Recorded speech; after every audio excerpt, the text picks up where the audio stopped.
All right, good morning, everyone. Thanks for making it in this day. I know it was hard again. I keep catching these days that are cold and rainy and just don't want to be here. But, I mean, this is science, and it's important for everyone. So we really need to get our time in on it. We can't dilly-dally because it's a constantly expanding field. So, to start things off today, we are, and I'm sorry about this, but we're actually going to have a quiz. They're on your tables, and these are key, very key topics from what you guys should have learned. And science is constantly building off of each other, so we really need to quickly see what you remember so we can know how to proceed into the future. This is a 3-question test, so you guys should only take about 3 minutes to finish it up. And we will be starting now. Have fun.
All right, start wrapping up. We have about 30 seconds left.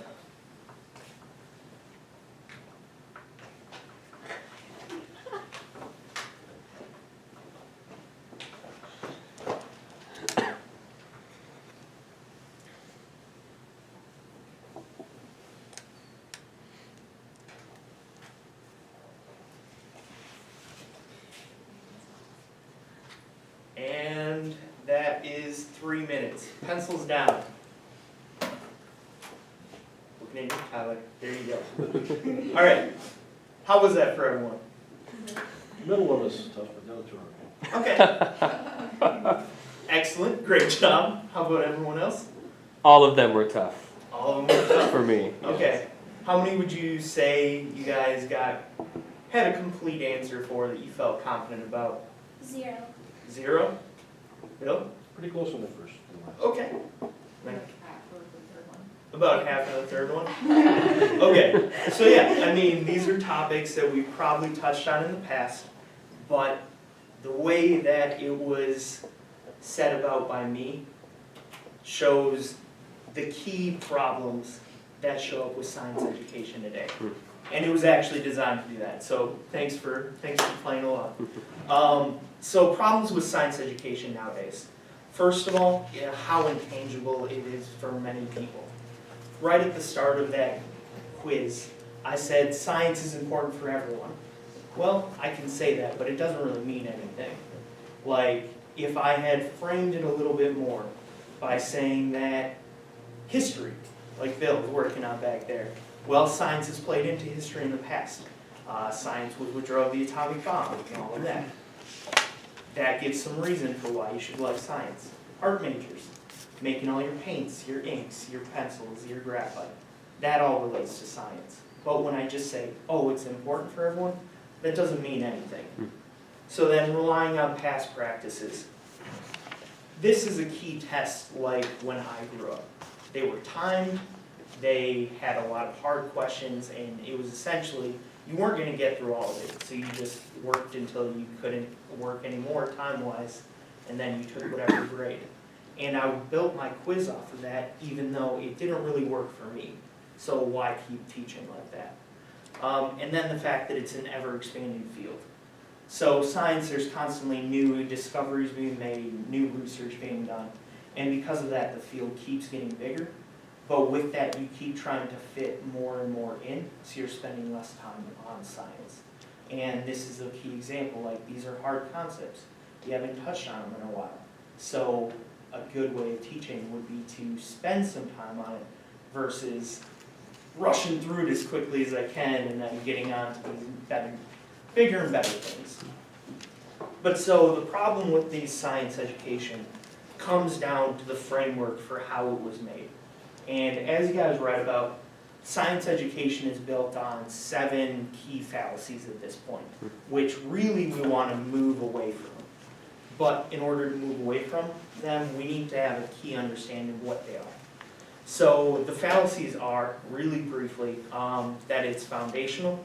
So it is, conducting research is really hard. You need to know everything about it, so learning about science should be too. And that sets kids up to fail. It makes them memorize and run through a lot, which doesn't give them a good time frame. That also ties into the fallacy of coverage, just that it's an ever-expanding field. It's a hard thing, you need to know everything, so it focuses a lot more on the quantity than the quality. The conceptual knowledge ends up helping a lot more than just facts on facts and facts that you can't ever hope to remember.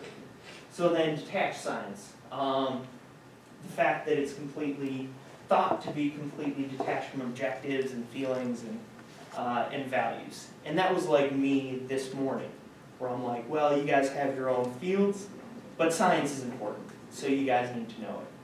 But just saying that, I didn't tie it into interests. I didn't throw it into the art. I didn't throw it into the history. I didn't throw it into the physical education. That would have given it that framework to make you draw into it and like it more. So then also dealing with critical thinking fallacy. It's just the fact that people assume that dealing with science helps students think critically about everything in their life. But when we're teaching science through facts, we're not focusing on critical thinking skills anyway. So you're not really gaining any skill in that anyway, and it's a really mean fallacy. Next is the scientific method, and this one actually bleeds over into the other fields as well. Science normally relies on that there's one way about going about solving a problem. You observe something, you make a guess about why it's happening, you test it, usually always through an experiment, and then you analyze how that turned out. But there's a lot of other ways of doing it. There's hypothesizing something you see in the world and then making observations to test it, which becomes more applicable in other fields. But science doesn't treat it like that's a way of doing it. So then next is utility, that it's useful for everyone. Like I said this morning, just saying that it's useful for everyone or assuming that isn't true.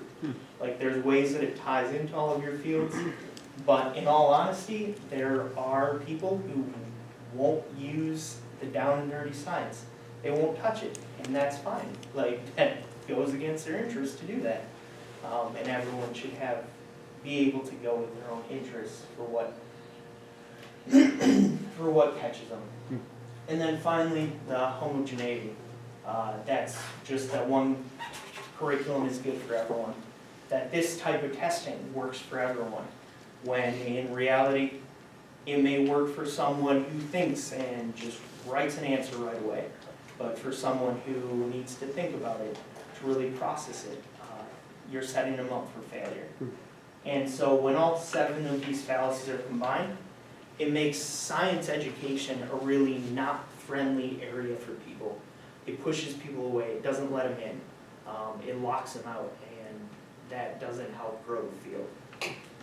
But so with that, and sorry that went a little long, now it's time for our discussion.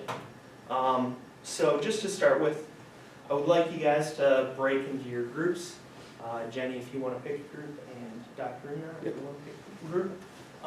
I'd like you guys to, for a couple minutes, talk about these two questions.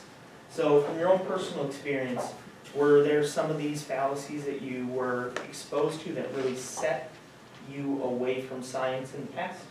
And then also, how did being exposed to these fallacies affect your just general overall outlook on science?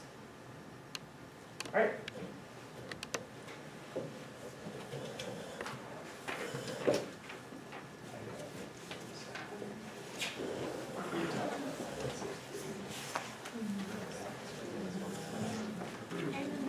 And we did it one row per week, but each week we still had to do the same part from all the previous weeks we had on. And that is like one of my most like strongest memories. That's what I remember of science. Which of the fallacies do you think that was based on?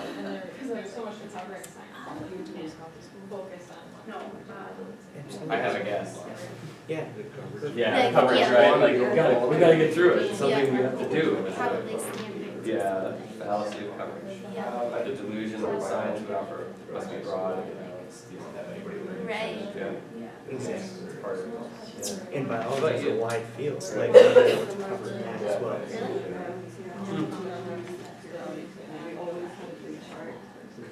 Except for the testing.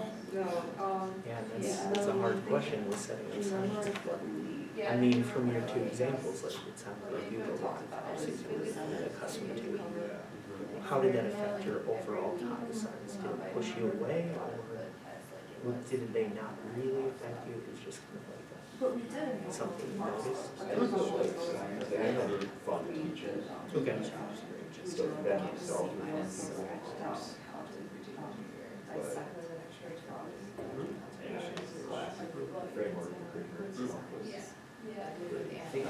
I can say as a teacher that,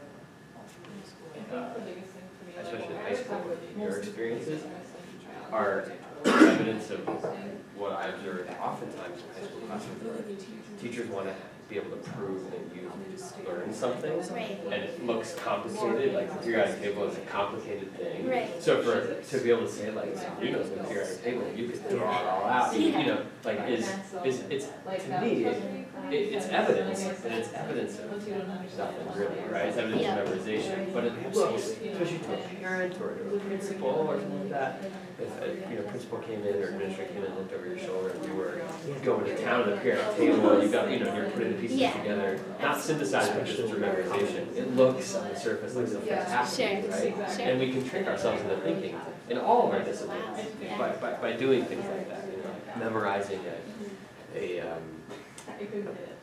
piece, an excerpt from Shakespeare, or something like that, right? Like, that can be beneficial, but just the act of memorizing, what is that? Does that accomplish? Right, yeah. That's right. Yeah, I couldn't do it right now. Right, oh, no. I think the current research suggests that you have to really play with it and process it and use it about 7 times. So like you have to memorize it like 7 different times and 7 different occasions essentially and come back to it in order for it to be like stick. Well, and if you're not using it, then I don't memorize it. Right. I had great science teachers. I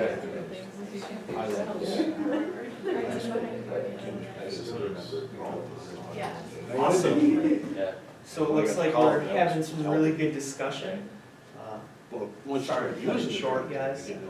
chemistry classes at college, well. Sorry about that, Bill. That's okay. Didn't mean, we'll pick it up later.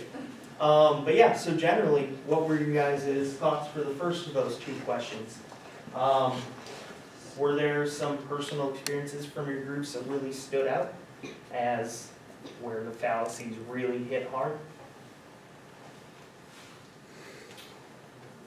You guys had some really good ones. Yeah, we had the scientific method. It was, we learned it in sixth grade and sixth grade through 12th grade. Remember when you learned the scientific method? Well, let's do it again. Yeah. Do it again and again.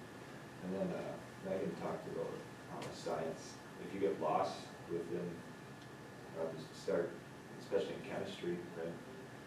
If you get lost with your chemical formulas, you're going to get lost as you build and build and build because you've never got your foundation. And that, Not memorizing the facts. absolutely, yeah, those are great examples. That chemical formula and tying back to the fallacy of the content, the quantity over the quality, just getting buried under the sheer numbers. Anyone else? We talked about, like, I guess personally for me, like, I took chemistry and physics, and we did a lot of experiments, like, we experimented every week. But, like, for tests, it did include a lot of memorization and, like, being able to follow that fast. And they also, like, talked about how, like, a lot of the classes, they would learn something you memorize and not really know why. Absolutely. Yeah, where it was built for that one learner type and it didn't really accommodate anyone else to it. Anyone from the back table? I had to learn the periodic table of elements, and we learned one row per week, and we had to memorize it. And then each week you had to also recall the stuff from the previous weeks and like build on it. And it was graded. And I feel as if we didn't learn anything meaningful associated with it, but just memorization of the symbols and like their numbers. Absolutely. I can see how you could just feel like that's a wasted time. You're throwing all this memorization and it just never really amounts to anything important. So, awesome. Thanks for those examples, guys. So with it, just a little bit of a wrap up. It sounds like everyone's been affected by these fallacies in their science education. And in some cases, people still like their science classes, like Tyler. But in other cases, it really pushed people away from it. They didn't really like their sciences because of the way it was set up and the fallacies along the way. But so, science is something that still needs to be taught. The important thing right now is teaching it better and going about it better. And so for that, we need to switch to 3 different goals with science. First, to provide that conceptual explanation. So rather than doing the memorization of the periodic table like Naomi did, actually understand why the table is set up like that, and then let people fill in that information with the different names of the elements when it actually comes up as an important thing. Develop the ability to reason, and that ties into that as well. Sure, you can memorize it, but what good is that? Unless you have that one problem that deals with that one element, that's not important. But if someone gives you a word problem and you're able to reason what you need to learn, then you can fill in those facts later on. And then finally, to make science engaging and appealing, and that's really just to really pull people back into. You can't be making students just memorize all the time. You gotta keep it fun, keep it energizing, really keep them into it. And overall, there is one science teacher who I think embodies these 3 goals the best. And we're gonna end on that for today. So on our way out, for science education, I know none of you are going into it, but you can apply these same goals to your classes as well. And you may want to embody this incredible teacher.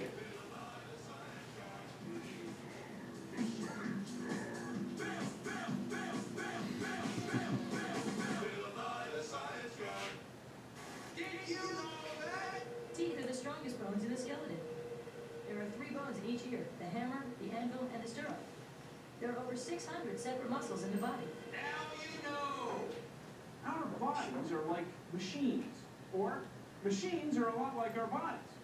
So when a mechanism moves, it has joints. Like this door has a hinge. We have hinge joints in our fingers and our jaw.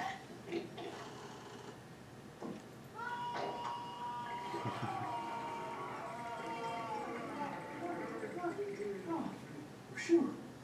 Look. Our bones and muscles let us move our joints. Please consider the following.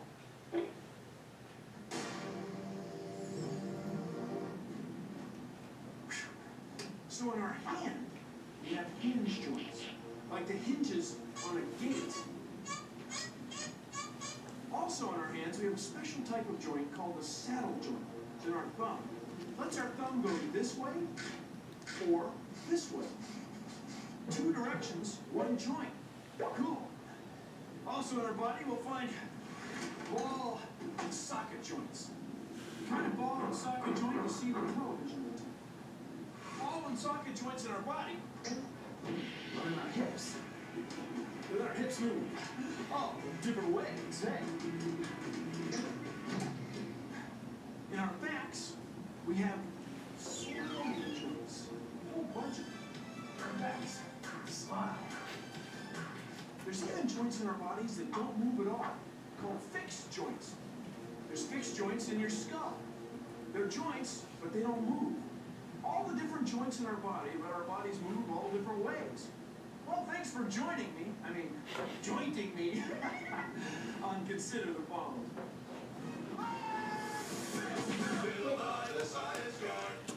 Awesome. Thanks for working with me so well, guys. Hope you learned something.